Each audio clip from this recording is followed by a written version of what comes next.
Facebook link starts. Okay, it's telling me that it's setting up the webinar for Facebook Live. Okay. Got the message that video started on Facebook. Yeah, I got the message that we're live now on Facebook. Excellent. Okay. And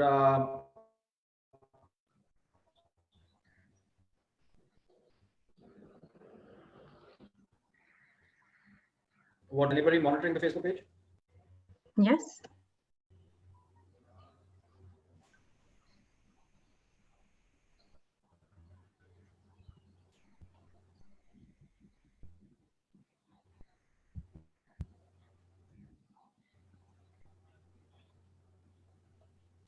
Hello? Yes, hello. Yes, we are live. I'm on the page now and I can see that we are live there. Okay, can you tell how many people are on it? So I think right now we've just received, there are 8 people who are watching it live.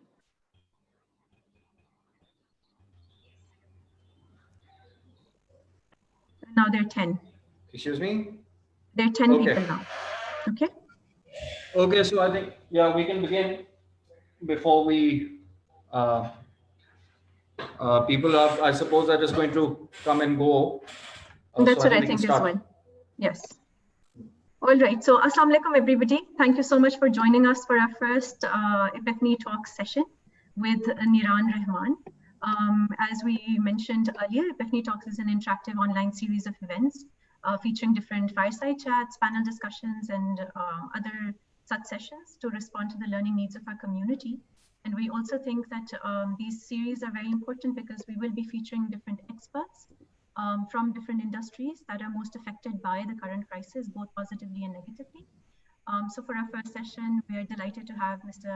Niran Rehman with us for a conversation on Pakistan's economy in the current and post-COVID-19 world. Niran has more than 15 years of experience in local and international financial institutions. He is also experienced treasury investment specialist and is currently the country head corporate and institutional distribution at Army Welfare Trust, Pakistan. Niran, welcome to the webinar. Thank you so much for joining us. Please give a quick introduction about yourself and your expertise so our audience can ask the most relevant questions. Thank you so much, Samar, for inviting me. And I hope everyone who's online is safe and practicing social distancing and in good health and in good spirits as well. Thanks for the introduction. Just to introduce myself a bit more, as you correctly mentioned, I've got 15 years of experience in the financial markets, mostly in Pakistan. My last role before AWT, where I was GM Refinitiv Pakistan and Afghanistan, which is a financial technology and data, one of the largest data providers in the world. Now I'm with AWT Investments. For the last year, I've also been training different startups primarily in the fintech space and helping them in their business models. I've been working with the SECP on the new sandbox, which they have initiated for fintechs in Pakistan. So I'm really hoping I can give the little bit of experience that I have. I can provide some feedback on the startups that are currently logged in. So the content which I've prepared is primarily for small businesses, SMEs, and young entrepreneurs in Pakistan who might want some direction or a little bit of advice on how they see the current environment. I think that's super, super important. Thank you very much. I think I'm especially excited that, because of the fact that you work with small businesses and startups, because I think some of the questions that we're seeing again and again in our office hour sessions that we're running, plus the communities that we're a part of, people don't really know what to expect and how to tweak their business models, which direction to take in light of this COVID-19 crisis. Obviously, we can be optimistic that it will end, but in the meantime, what's going to happen? So I think we definitely want to touch upon those aspects. I think before we start with the serious topic, quickly, how are you coping with work from home situation, Niran? I'm coping well. It's very difficult for for everyone. I'm one of the lucky ones because I have a very loving family at home.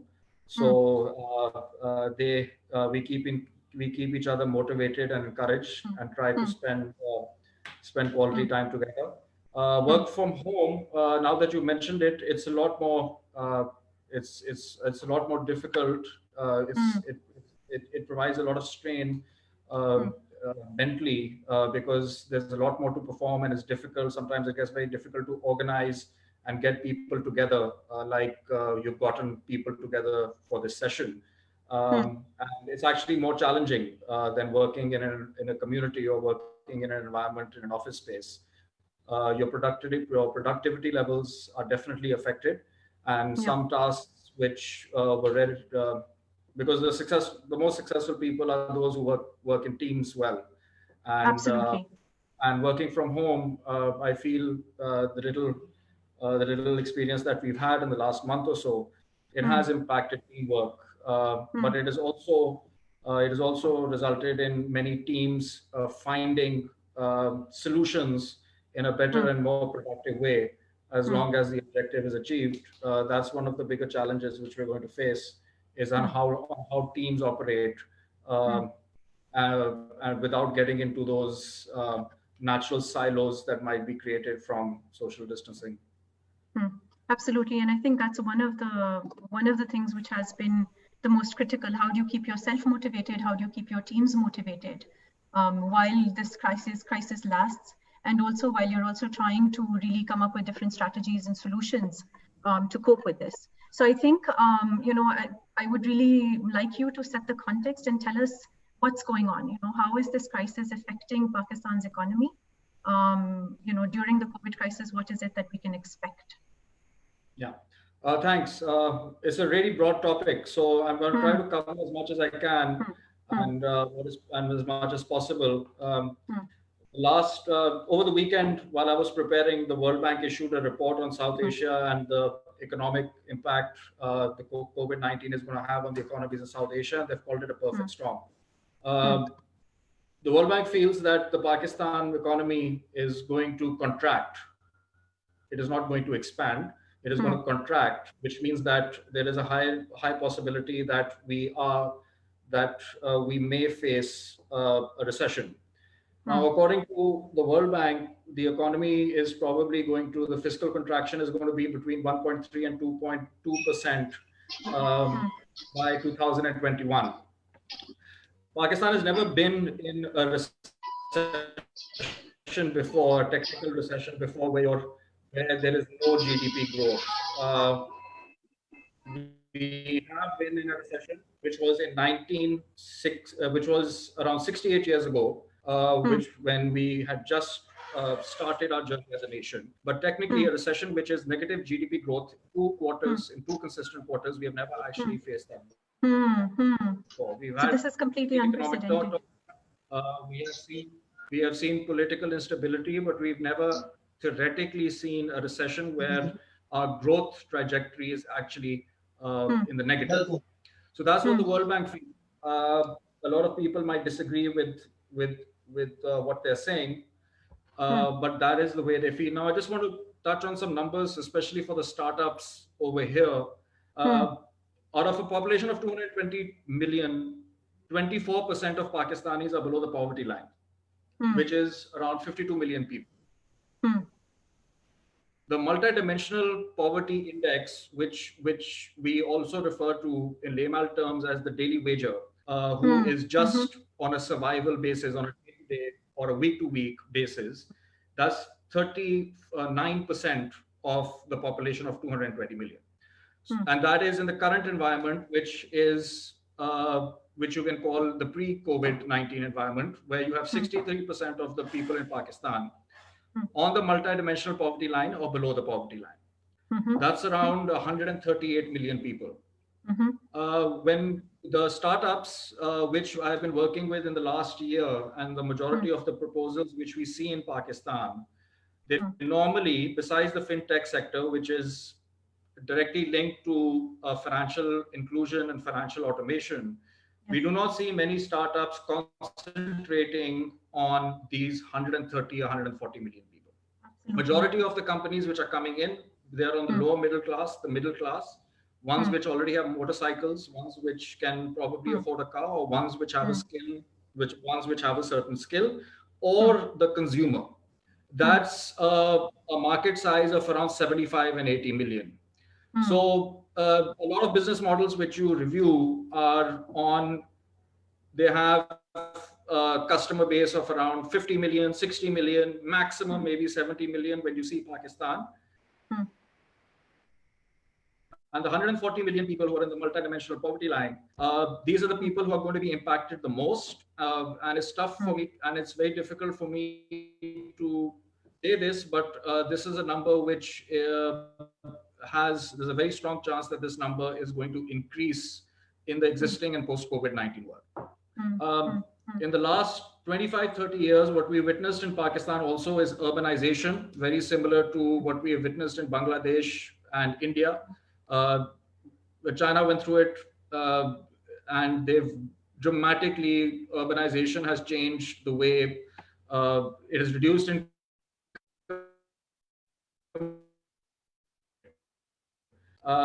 possibility. What we witnessed in India last month, Pakistan now in this COVID crisis, and this counter-urbanization, the chances are is going to continuously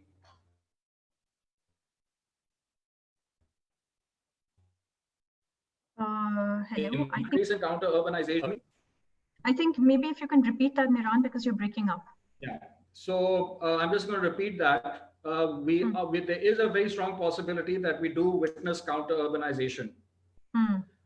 In counter-urbanization, what has also been happening in India is that due to the lack of jobs which are available in the metropolis, a lot of people are going to go back to their roots and try to earn a living from the base and foundation which they're from.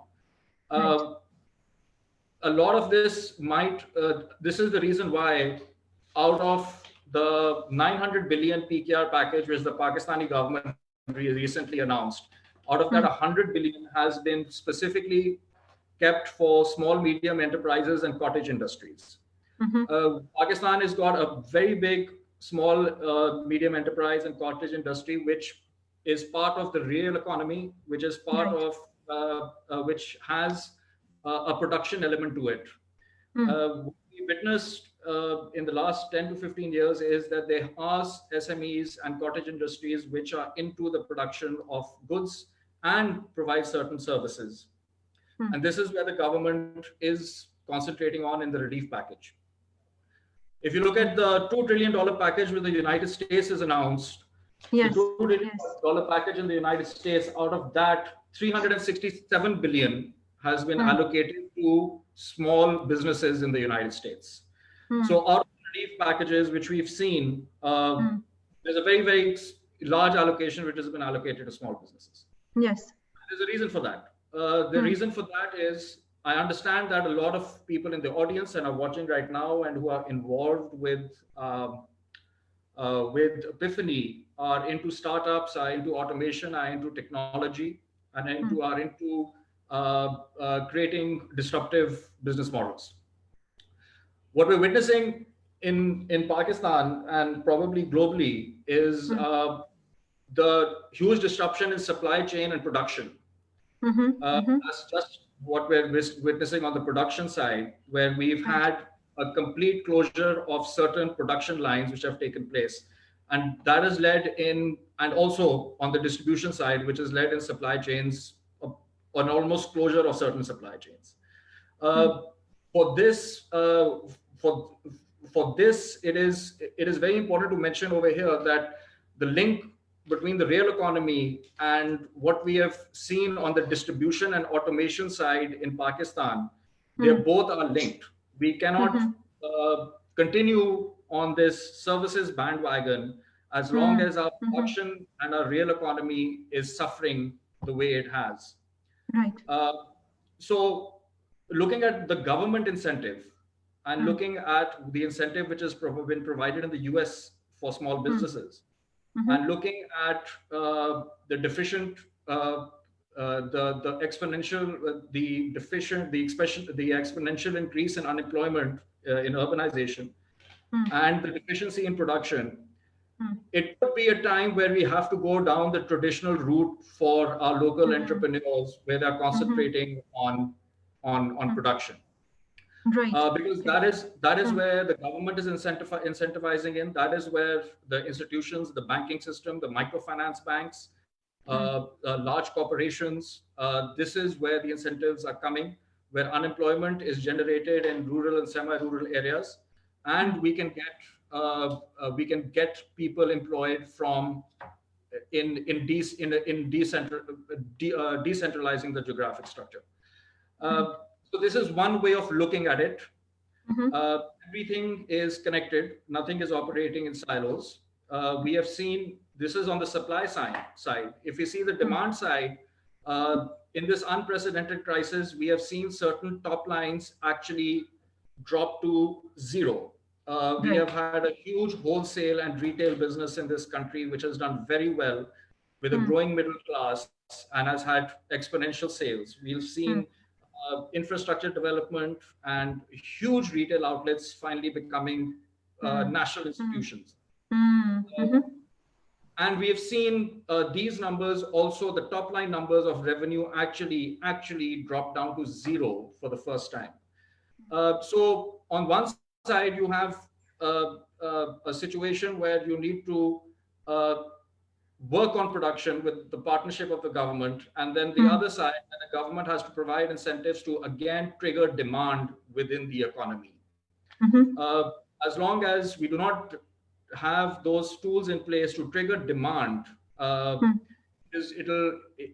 economy will continue to struggle, and there are a number of ways the government can do that to trigger demand. So I actually wanted to touch upon. So I wanted to ask you more about that. What do you think about the efforts that the government has made right now, and what more can the government do? Yeah, so there are a lot of things which can be done, and the government has done very well. Like I said, the crisis is unprecedented. Absolutely. So there's no point of I wouldn't take this opportunity to criticize. No, not at all. It's more like, okay, what more can we do? Well, like I said, the 900 billion package is got. If you look at the package which has been announced of 900 billion, it's got 100 billion for SME and agriculture. It's got 280 billion allocated alone for ensuring that the wheat supply, the wheat production and supply is consistent within the country. And then it's got a 200 billion direct subsidy to low-income groups, and that is where the ASAS program comes in. So the package is covered.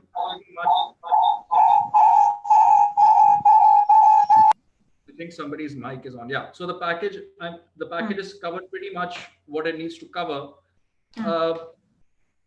One must also look at this in a different way, where I mentioned that the top line is zero. We as millennials, and whoever's listening, most of them are probably millennials. This is the second financial crisis which you're going to go through, and this is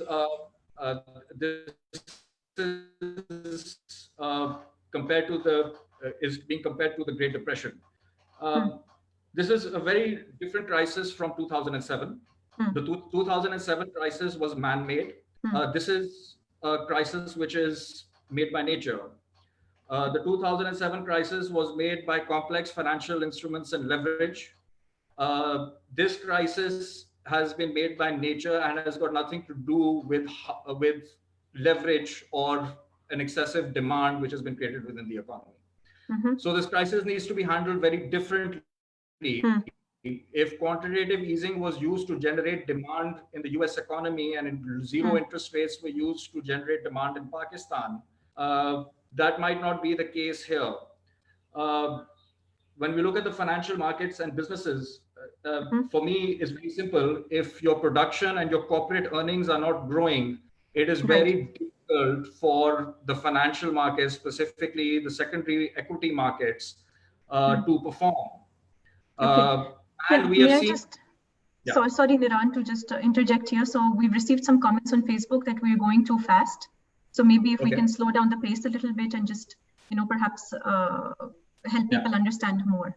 Right. So one of the questions, by the way, something that has popped up is about inflation. So somebody is asking, will inflation rise as a result of this? Yeah, it's a good question. According to the State Bank, inflation is on the decline.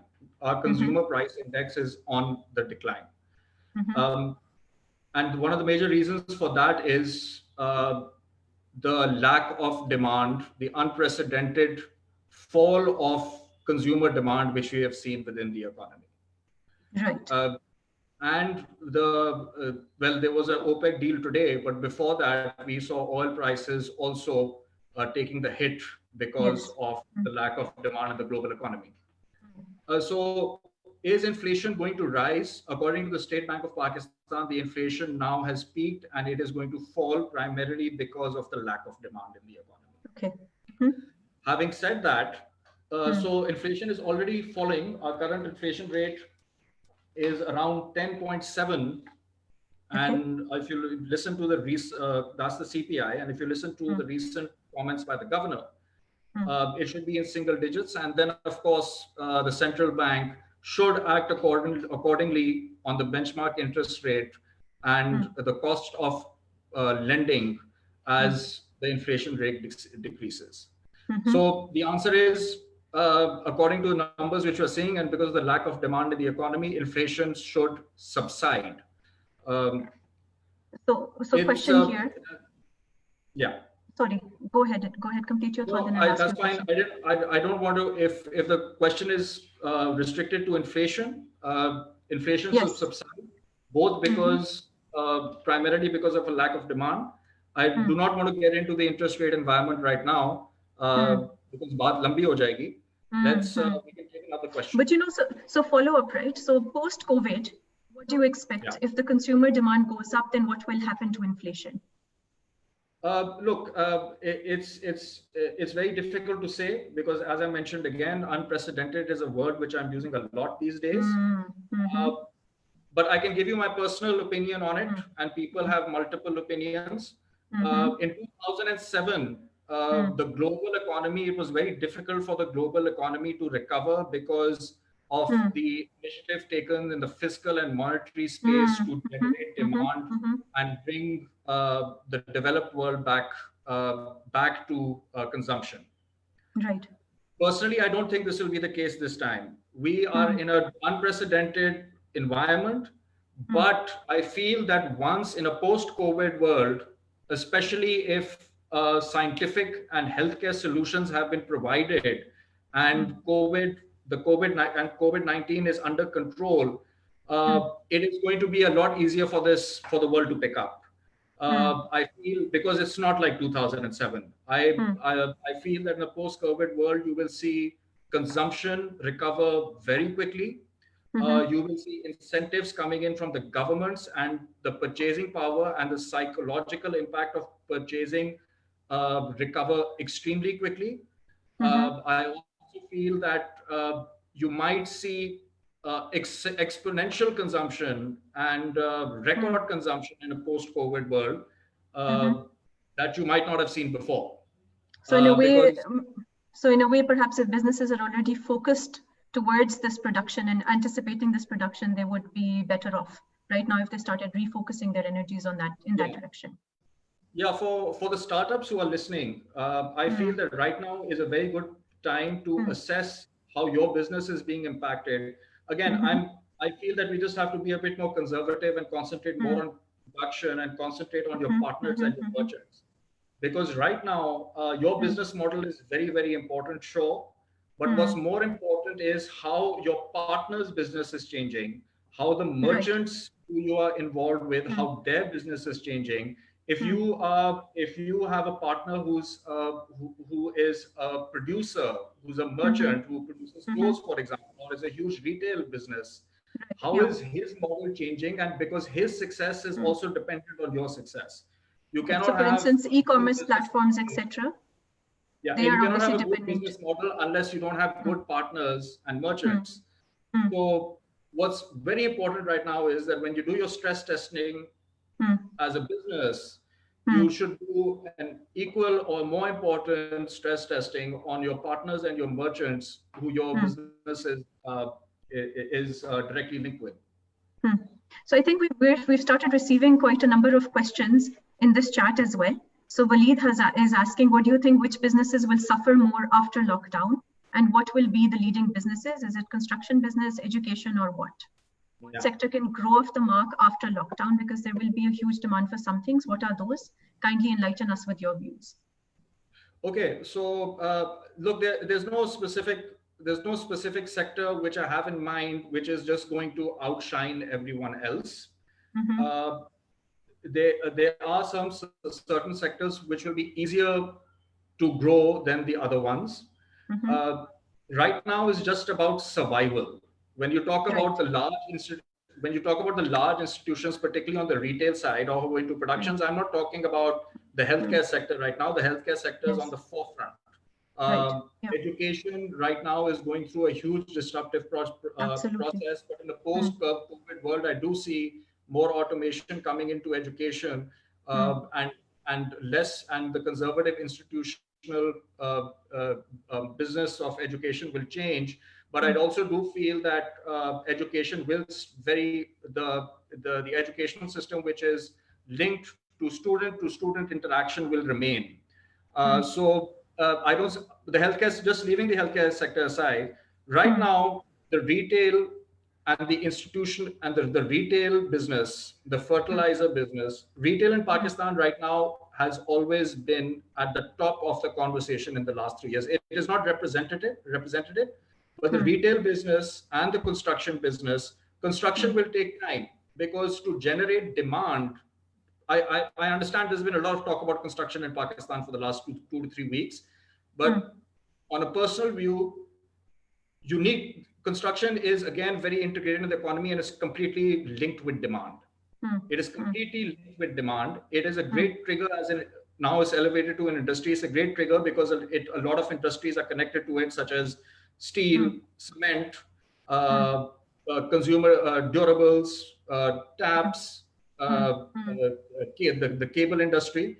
So it's great in that way. But unless or until the economy does not start generating demand again, it is very difficult for the construction industry to employ people on a permanent basis. Which sectors are going to do well? I think that it is less of a sector debate than it is of a company debate. In a post-COVID world, when you see demand finally coming back into the economy, and I think it will come back in a very, very strong way, it will be about those companies who had the right stress models and the right models to survive this crisis and survive a lack of demand. So I think it is more to do with how each business is looking inwards and looking for a mode of survival as their revenues drop. So look, one of the questions that I had for you, because so far there has been, talk about moving more digital and really utilizing digital technologies and stuff. But of course, we understand that Pakistan is lagging behind in terms of digitalization. So is this something where small businesses can actually capitalize on that? Or is this something which you again think that, really focus on the production lines, focus on the areas where the government, focusing on the production line is where I see the economy going in the existing and post-COVID world. But yes, automation is always important. Now, a lot of stuff which is happening in Pakistan today is had to do with the automation.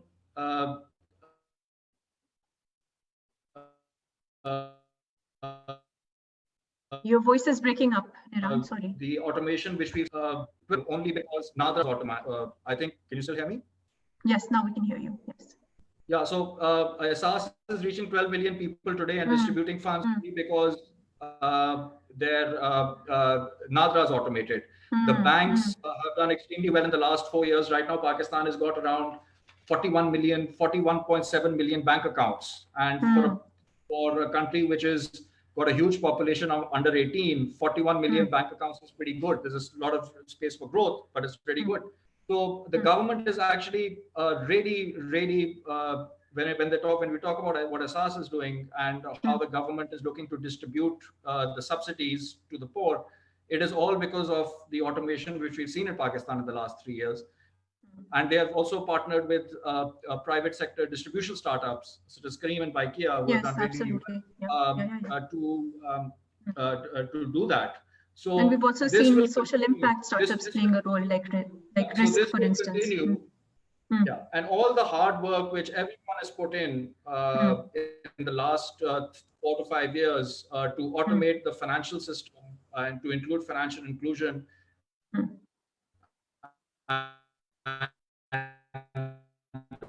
automate institutions such as Nadra, that is now bearing fruit.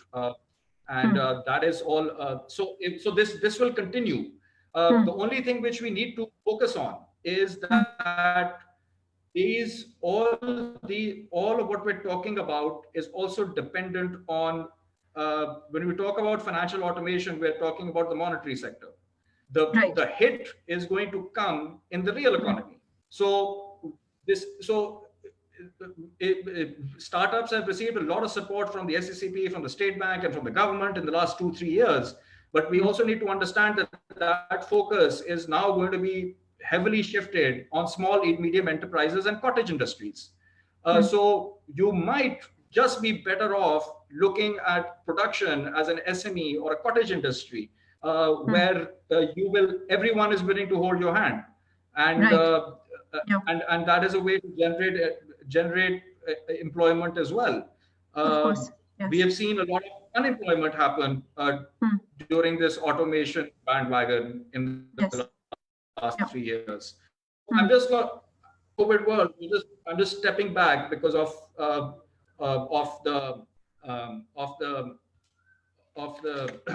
counter urbanization. Excuse me, because of counter urbanization we might witness.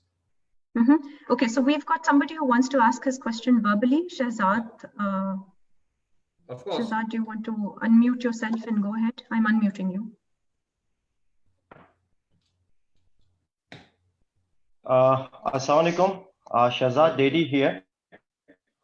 I would like to ask a question. Do you see whether there could be any blessings in disguise for Pakistan economy? Thank you. Thank you for your question. Okay. It's a fantastic question, and of course we have to remain positive in a time like this. There are a number of things which I think the government has made it very clear. One is I think that the countries which come out, not everyone is going to come out of this crisis at the same time. There are certain countries that come out of it a lot because of the stringent policies which they have in place. So any country which can take the globe into confidence, knowing that they have had the correct policies and have the correct results in place in a have a huge market to access. China will probably suffer because of this. They might have the best policies and implementations in place. And I'm talking specifically about our export sector and specifically about the global environment. If Pakistan is one of those countries on the list which has done extremely well to fight this crisis, it is going to have a competitor edge in competing for our exporters or our technology, even our freelancers in the technological space have done very well. If Pakistan is in that position where they know that they have gotten the right parameters and have fought this disease in an efficient and effective manner, this is a competitive edge which Pakistan can have in a post-COVID world.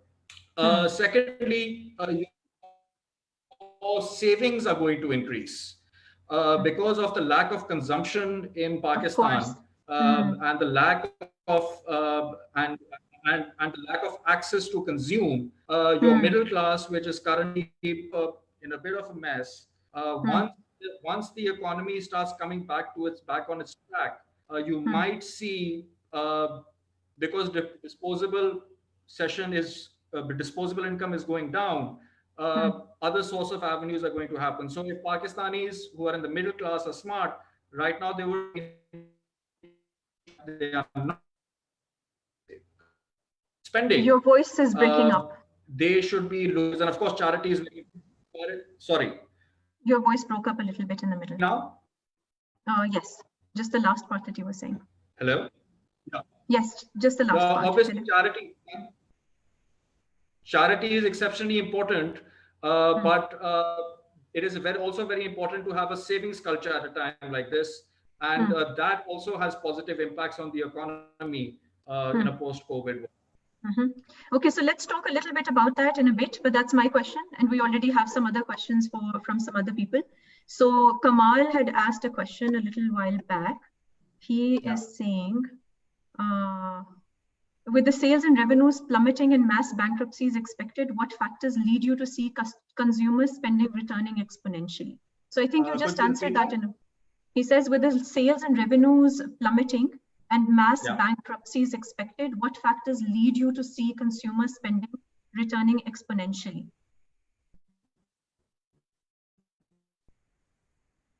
Okay, so there's one which we can discuss, the supply side, and the other is the demand side. And he's absolutely right.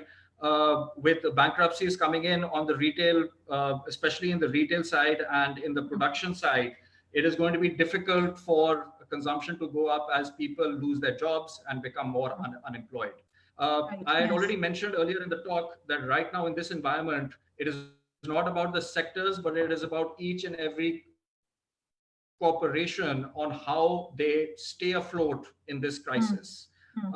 And there's no right definition for it. But if you are let's assume you're a large retail institution or you're a large production house which employs hundreds of people. Right now, there is only with demand dead and your top line pretty much zero because of a lockdown. Right now, you're looking at the state bank for partnership. You're looking at the government for partnership. So it's on that individual incorporation for survival. Right. So that is just the supply side of it. On the demand side, yes, resources are important.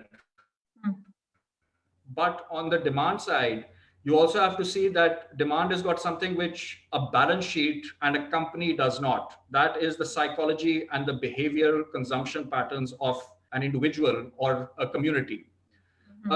So there are certain if you have the resources, your behavior as a consumer will also change in a post-COVID world. It will be kind of like a party time for some people, right? The ones who've got the money, so the resources saved up. People see it differently, but I do feel that the ones who have survived and the ones who do have the resources will eventually have different consumption patterns than ones who have suffered. But we also have to look at when you talk specifically about Pakistan, it is very important to differentiate between both these gaps. Take the construction industry, for example. It's a big dilemma because you have a huge incentive for the construction industry, but you cannot look at it in silos unless demand does not pick up for residential complexes, for apartments, for malls, for shopping centers. If there is no retail outlet which is open, it is very difficult for the construction industry to survive. So it's an excellent question. The answer right now is corporate survival. And if there is corporate survival and your product is still available in a post-COVID world, the chances are that demand will pick up. Okay, so we had another question related to construction from Facebook. Can't the construction sector kickstart the economy just we resuscitate a dying patient, just like we resuscitate a dying patient? I believe Roosevelt did the same in the form of schools and highways and other infrastructure. Yeah, well, that's a very excellent question, but Roosevelt didn't have a pandemic on his head. Look, I have a very personal opinion on the construction sector. A lot of people feel that it's going to generate a lot of employment in Pakistan. A lot of people feel that it can kickstart the economy. The construction sector is one sector. All sectors are like this, but the construction sector is one sector which is wholly integrated with everything else within the economy. Most of the construction which takes place is done on a demand basis. If you drive around the metropolis right now, there are a lot of incomplete projects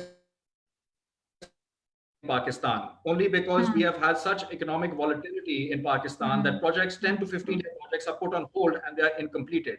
If you look at how if you go into the how the Pakistan's because I don't want to pick on one sector in this talk, but if you look at how the Pakistan's construction sector operates, particularly for residential and commercial properties, a lot of it goes incomplete. So yes, it does generate employment, but yes, it does generate employment. Yes, it does kickstart the economy in steel, in cement, in for the cable industry, for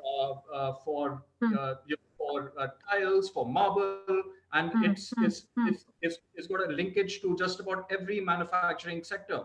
But if there is no demand, the employment generated at some stage is temporary. So you have to have both things functioning. So it's really important to understand. Or what happens is, and Business Recorder covered this really well a couple of weeks ago, that in Pakistan, that might not happen, but it can result in ghost towns. It can result in a lot of incomplete projects, which this country is currently facing. So and some of it, I think, in Peshawar, we've really. For the supply side, it's a great initiative, but you have to also give incentives to the demand side. And I feel really frustrated for the government as well, because it's very difficult to give incentives on the demand side in a situation of social distancing with a pandemic on your hands. So do you think it would have been better for the government to then focus some of that package on something else? Look, like I said, I'm not going to get into what the government should or shouldn't be doing. I think they've done a very good job. I think most governments all over the world have done a very good job. I use the word unprecedented a lot. That is the situation which we're facing. I do not want to criticize the government. All I'm saying is that if you look at the fundamentals of an economy, there are two sides to it. There's a supply side and there's a demand. And then there's a demand side. Because of the unprecedented crisis, both are at rock bottom right now. In a situation, both are in a rock bottom. You have to find a balance to get both of them together. When it comes to small businesses, like I said, what we're witnessing in Pakistan today is probably going to be, we're probably going to face a counter urbanization, and take advantage of that counter urbanization is all I'm saying. A lot of business models are based on the 60 to 70 million middle and upper middle class or lower middle class of Pakistan. The 138 million people right now who are in the multi-dimensional poverty line, it saddens me to say the number is going to go up. So if your business model is concentrated on that, and then we automatically link that to the SMEs and the cottage industry, that is where the growth is. And there was a question earlier which mentioned the positive impacts of this. Yes.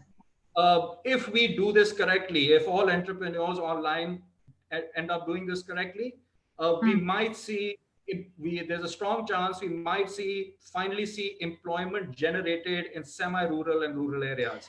And in a way that would be, see, and I think there has been talk, I've read papers in the past about rural entrepreneurship and how that would actually benefit Pakistan as a whole, because you wouldn't have the urban crisis and you would have development happening within different, you would see the springing up of small towns as well. So I think to your point, I think I'm really taking that away, rural entrepreneurship, focusing our efforts on the rural communities. There are startups. So another question that I had as a follow-up to this, there are startups that were already focused on artisans, for instance. They're connecting artisans to, providing them access to market and connecting them to urban centers as well as globally. And right now they are suffering because, of course, in the interim phase, there is a lack of demand and they've got inventory and they've got, they've got their retail, some of them retail outlets, etc. What sort of packages, what sort of loan incentives or some sort of access to finance possibilities are there for those startups? So that's one question. And then we also have another question from the attendees. Should we also expect large-scale default from big institutions like the ones witnessed in late 2008, especially if the lockdown is prolonged and it's not a V or U-shaped recovery, which was originally being expected? So if you can take, and I think we need to. I'll take the last question first. Okay. I tried my best to answer it earlier in the talk. In 2008, what we witnessed. He's obviously a millennial, and this is the second financial crisis which they're witnessing. Both crises are completely and very different. We saw bailouts happening in 2008 and 2020. This is not a man-made crisis. It was not created by financial instruments. This is a crisis which was created by Mother Nature. That is why you have to handle this crisis. You cannot compare this crisis to the crisis in 2007. Both are huge recessions.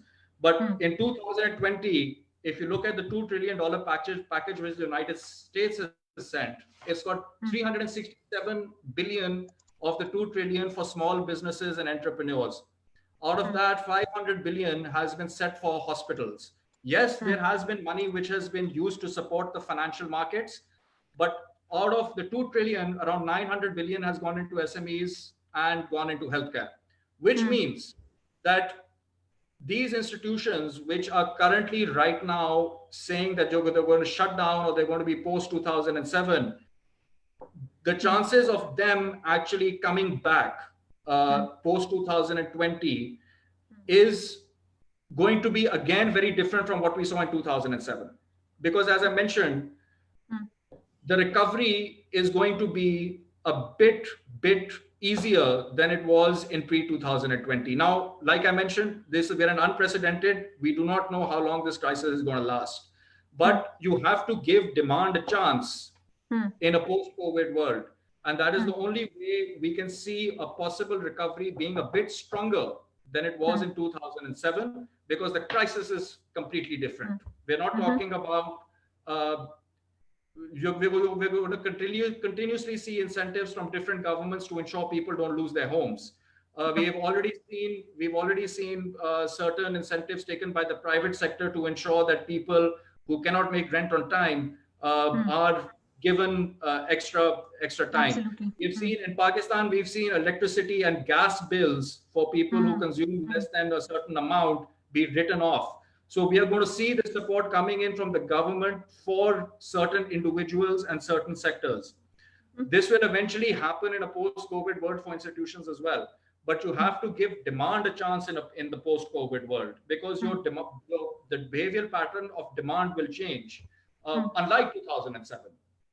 So, again, it's a personal opinion, but this will happen where people who've survived and people who do have that extra liquidity and people who do have consumption patterns, they will eventually be the tools and the instigators to the economic recovery. Okay, so I'm going to quickly keep asking the questions, right? So they've got a couple more questions. Somebody is asking, Meher is asking, what is the work culture going to be like in the post-COVID world? That's one question. And then we've got a question from Meher again. How is the savings going to increase when there will be increasing daily consumption? Yeah. I think we touched upon that. So maybe skip that one, but the first one. And then there's another question about agriculture. And how can agriculture play a role in alleviating our financial woes, since we are an agri-based economy? Yeah. So the agriculture question did come in. I'm not an expert on agriculture, so I'm going to try my best to comment as much as I can. But one thing which the government keeps stating is that agriculture is going to play a critical role. So out of all the supply chains which have been disrupted, whether it is the retail supply chain or whether it is the supply chain for finished goods, we have seen the agriculture supply chain remain consistent, if not provide incentives. I do not want to get into the middleman and the price disparities which we see, because it is not a free market. But we do know that the production for our agriculture commodities and its distribution has remained uninterrupted in the crisis. And just to prove that uninterruption, if you have studied the 900 billion PKR package which was announced, 280 billion is for wheat production and procurement alone. So this is, if the supply side continues to get these sort of incentives, they will play a critical role, because we are back to the essentials. And when we are back to the essentials, we are back to a situation where we are dependent on our producers and the government to provide subsidies and packages like these to continue the consistent supply. We're not going to get into exports of agriculture right now. If you look at our export base, primarily we do not have a strong agriculture support base. We have a food export base, but it is not number one. Our number one export base is primarily textiles. So in that situation, we have to first ensure that local supply remains consistent, as the government has done in this 900 billion PKR package. And if we create an environment where in our country, where we have the tests and the parameters in place, which have resulted in Pakistan successfully fighting the virus, then the international markets should definitely be open for us. Okay, we've got another question that I wanted to ask you, right? So we've also heard different startups and different businessmen complaining, why is this lockdown situation continuing? We should just end this. So at what point does this lockdown actually become? I don't specifically want to comment on government policy. Okay, so let me rephrase the question. Just tell me. Should the lockdown start? Should the lockdown not happen? Look, it's a very high level discussion. I would rather we concentrate on what we are seeing in a post-COVID world and what we are currently seeing during a lockdown. What I can tell you, what we witnessed during a lockdown, we have never, whether it is Pakistan or we have never seen certain huge retail local producers have zero top line. Even in the 2007 financial crisis, we've seen revenues increase at a decreasing rate or continuously decrease. We have never seen certain institutions actually have zero top lines. We have never seen demand totally be killed because of a lockdown or a curfew. So these are unprecedented environments. Should the lockdown happen? Should the lockdown happen? That's probably a better question for a policymaker. No, my question was actually going to be, when does the lockdown become more dangerous than the pandemic? Okay, this is another question. Again, look, because of the situation which is so unprecedented, it's a question which everyone is going to have an individual opinion on. As a citizen of this country, I have to, whether I like it or whether I do not like it on a personal level, you have to trust the government, because nobody has more resources than the government right now.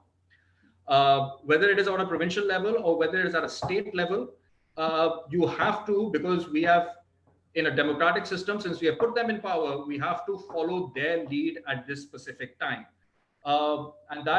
And the repercussions, we can sit here as an independent analyst and study the repercussions of the economy, but handling those repercussions, we can only advise through talks like this.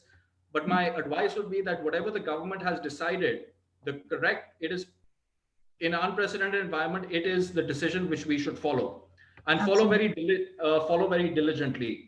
I do not, as I kept saying, I did not use this platform which you have given me to make criticism. No, absolutely not. But I think this is something, I think we can just educate ourselves and educate other people as well.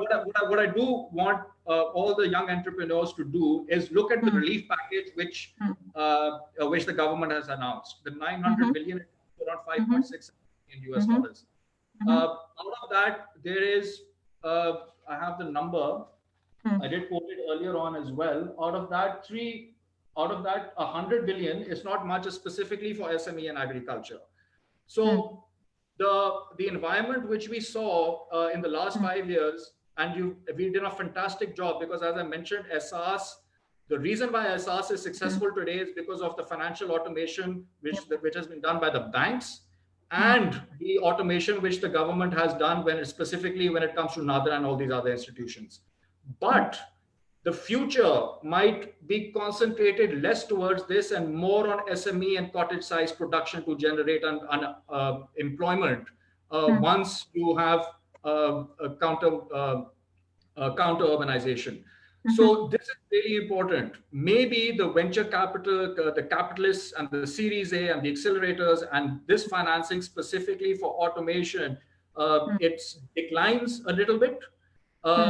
And you see us funding traditional forms of business, which are directly linked to the real economy, and picking that up.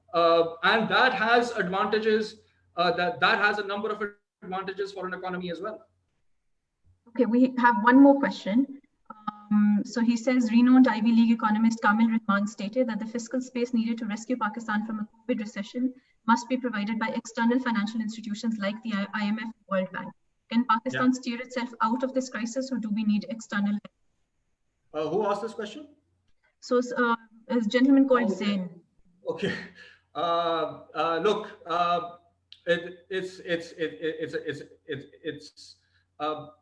when we look for financing, once again, I'm not on this panel to criticize the government, but I think going to the IMF and securing $1.4 billion of emergency funding was the right thing to do. Our package is 8 billion.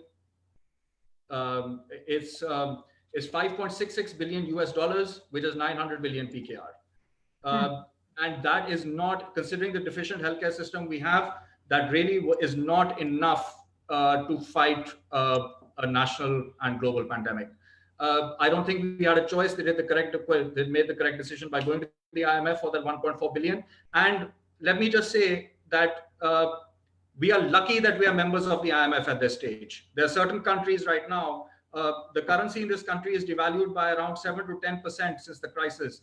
Argentina has devalued by 10%. Mexico is devalued by 20%. There are countries right now which have huge fiscal imbalances, but they do not have a credit line to the IMF. We do. This is something which I personally think we should fully utilize and make sure the forefront and the main objective is to fight the virus. And if we have credit lines and the resources to get those funds, I think we should use them. Okay, so then we've got another question from Facebook by a lady called Zainab. She's asking, what would be the best method of savings currently? What would you advise in the current circumstances? Look, it's a good question. There are a number of, let me just also say, because I'm in this business, the rate of interest are going to go down as inflation declines and the government's excessive need for borrowing, the rates are going to go down. We have a huge external problem because the chances are that our tax revenue target is not going to be met. And when you're running a deficit, the government is going to have to borrow from the international and local commercial banks. In that sort of a situation, the chances are that the government is going to borrow at lower rates, so the rate of saving is going to go down. I would always, if we are living in a safety environment, if we are practicing a safe environment ourselves, I believe that we should be invested in safe instruments as well. If we are a Pakistani, I've always felt that being a Pakistani, as long as the government of Pakistan is there, your savings are secure. So it's a personal opinion. Some people feel that the markets have reached a level where it's time to invest in them. But as long as corporate earnings are not growing, we have to go back to the fundamentals. As long as corporate earnings are not growing, it is extremely difficult for share value to go up. It can go on it can go up a little temporarily because of certain trends. But like I said, this is a personal webinar. This is a personal opinion. So the safer the instrument right now, which is giving a return. Okay. We have another question which is related to this. So Mohammad Furqan Karim is asking us on Facebook, is this a good time to invest in capital markets? I just answered that question. Yeah, so we are good there. Yeah. I just answered that question. Hang in there. Yeah, he just sent it. And then there's another question which is a little older. Niran, to spur retail demand, do you think a decrease in the interest rate is warranted? Look, when you look at the traditional benchmark for a discount rate, it has always been consumer-driven inflation. But right now, what we have witnessed in the world in the last 2-3 months is that the central bank, most of the central banks have worked directly with the federation, and they have realized the financing requirements which the federation needs, and they have dramatically reduced interest rates. We're compared a lot to Egypt. They've kicked off with a 3% decline in interest rates, and they've fully supported the government. So right now, with the traditional models of autonomy, it's time to work in partnerships. And because, like I just mentioned, there are going to be deficits because the tax revenue targets are not going to be met, the government is going to need to borrow from the international and local markets. And for that, to help and sustain their growing debt and the rising debt to GDP ratio, it is only beneficial for them that these rates go down, and that is just on a government perspective. For the corporates, they have all the new State Bank refinancing scheme. I thought was an excellent initiative. and they have initiatives for exporters as well to borrow at much lower rates than the current market. So considering excessive monetary easing, which we're witnessing all over the world, in my personal opinion, the rates are definitely due to decline. Okay, all right. So I think we've, I don't see any more questions. Maybe we can just ask attendees if there's anything they can raise their hands or they can unmute themselves and ask. Yeah, because I think we've reached the 4 o'clock mark. Yeah, absolutely. I would just like to thank Epiphany for having me. It was a thank you very much for being here. And, I'm sorry for asking questions, which may have seemed like I'm poking you on the government policy.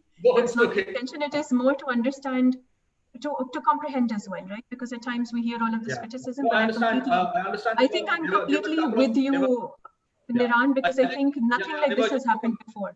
Right? Yeah, they were just, it's unprecedented. And I understand people have